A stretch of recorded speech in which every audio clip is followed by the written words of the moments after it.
Hey everybody, it's your boy Katt the Hunter coming at you again. Thank you so much for tuning in to this particular broadcast, this particular podcast. And on this bright sunny day as I record this, the day after we had our first major storm in the Northeast in about 2 years. So, but it's a good thing that global warming isn't real, right? So, I want to chime in here. We're gonna keep this thing moving here. We're gonna talk about Katt Williams. So I think that there's some things that we can learn from this situation about Katt Williams, and it's a teachable learning moment. I always try to stay away from. I keep saying this, or maybe I'm not really doing it too much, but stay away from the media lights, the actors, the stars, and all this kind of stuff, because they don't really comport to what everyday lives of us, right? Individuals, right? Regular folk, as it were.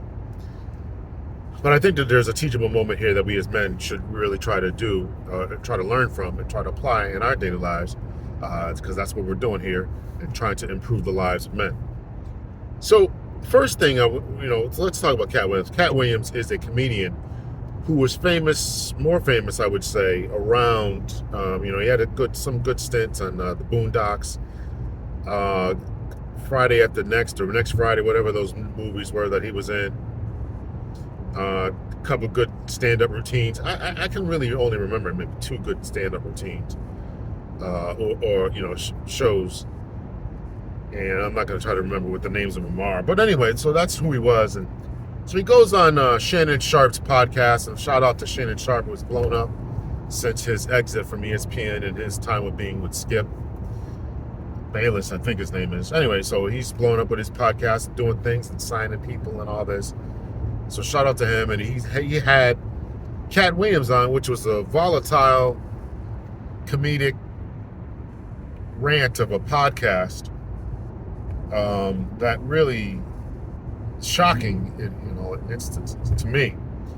So the first question I want to ask is, why did the man do it? So Katt Williams goes on Shannon Sharpe's podcast, I think it's called Club Shay Shay, and talks about all these different comedians stealing each other's jokes, people who in particular stole his jokes.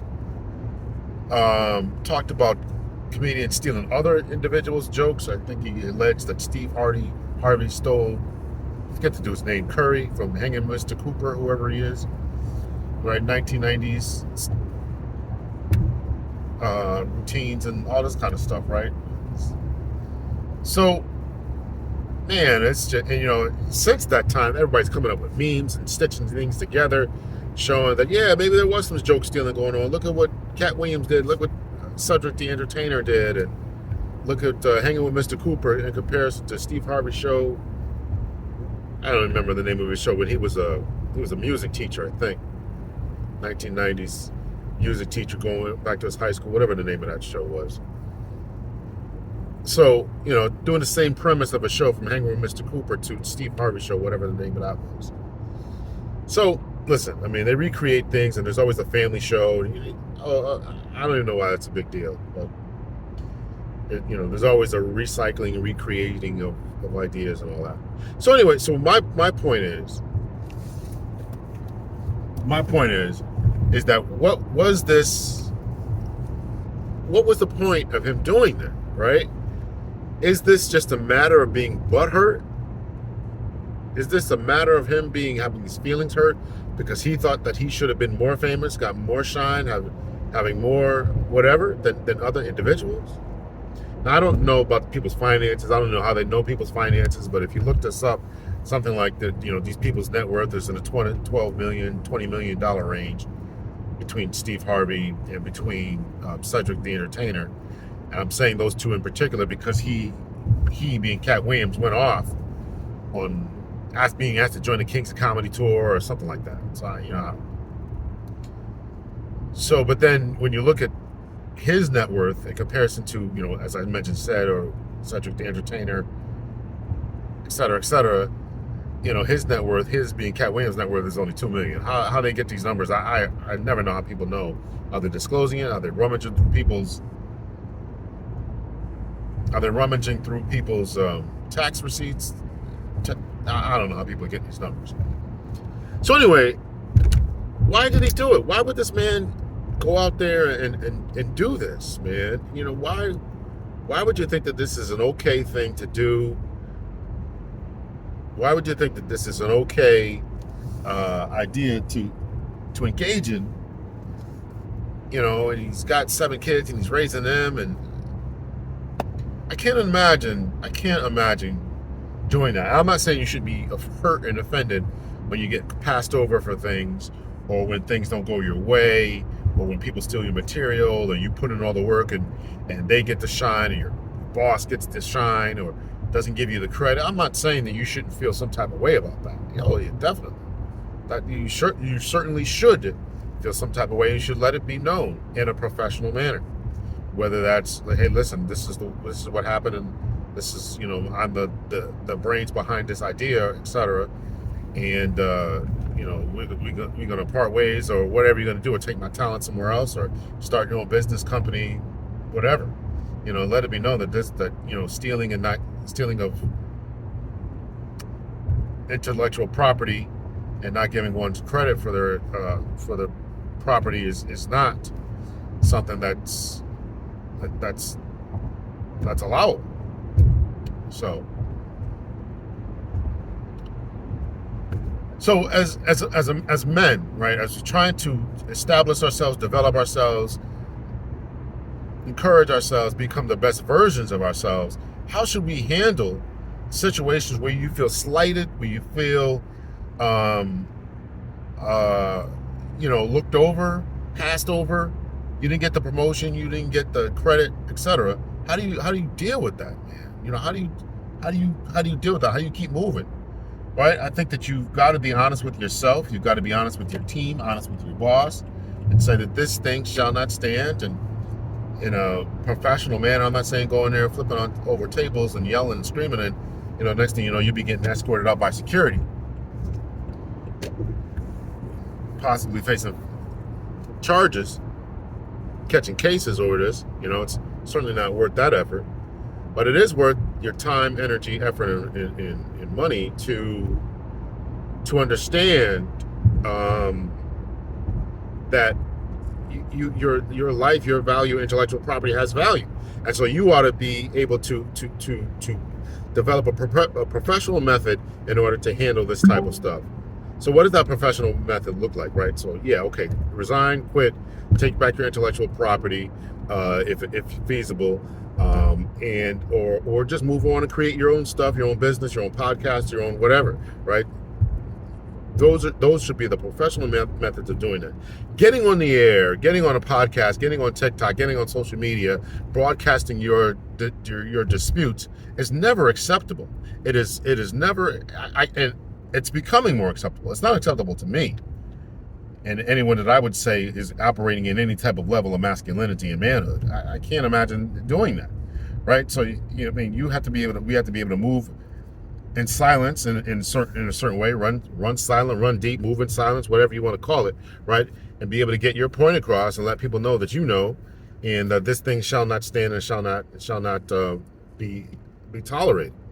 So we got to develop better methods of how we deal with conflict, rather than telling on people, outing other individuals, and just moving in a way that is really less than masculine. And so I understand that he may be hurt about him being Katt Williams, maybe hurt about his being passed over and looked over and all this other stuff that happened to him. But that method of going on here and outing individuals and comparing people and saying these people aren't funny and dogging people, ladies, and not supporting other people and having problems with all these different, it just comes off as just being hurt. It just came off as just being butthurt. And I know I talked to some people who are like, yeah, I believe every word of it. Whether he was lying or not, I'm not saying the man was lying at all. Everything he might have said might have been true. Although Ice Cube came on, kind of refuted a number of things that he was saying. And I think other people have responded. I think Bill Bellamy responded, and Ari Spears responded. I just don't think that what he did was professional, was a good look. Maybe he was just trying to stir up controversy, right? Any type of what do they say? Any type of play or any type of attention, whether negative or positive, is good attention, right? Because it gets your stuff up. People are probably going back to his Netflix specials, watching his stuff and all this. So I don't know, but